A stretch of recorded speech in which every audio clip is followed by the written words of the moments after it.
Rise and shine mga ka-Respi, silipin natin ang kapalaran. Ngayong araw ng Tuesday, narito na po ang mga gabay, patnubay, palala at prediksyon mula kay Master Hans Kua.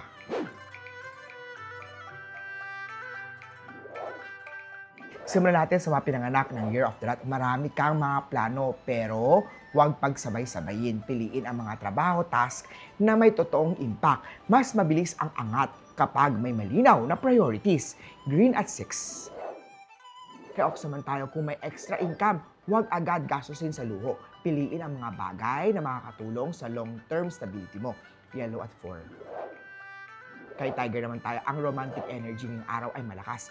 Kung may tampuhan, ikaw na ang unang kumilos.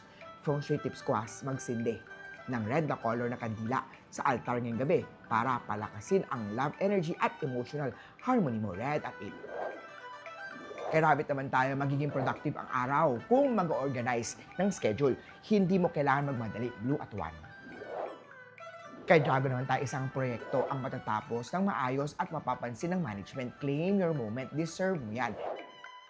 Kay Snake naman tayo, malakas ang aura today. Gamitin ang analytic charm para mag-stand out ka. Purple at 7.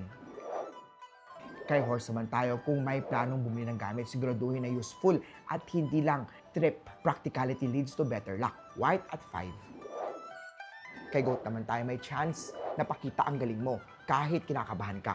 This is your time to shine. Yellow at 2. Kay Monkey naman tayo, magandang araw para magbayad ng bills at utang bago mag-holiday.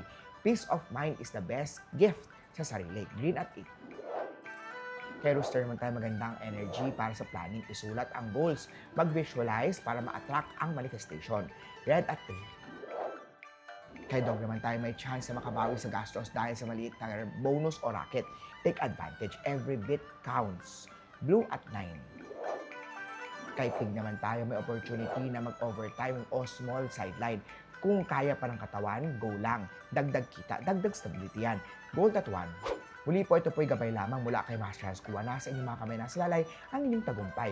Lagi tayo mag-isip ng positive at i-manifest natin ang success, mga ka-Respi.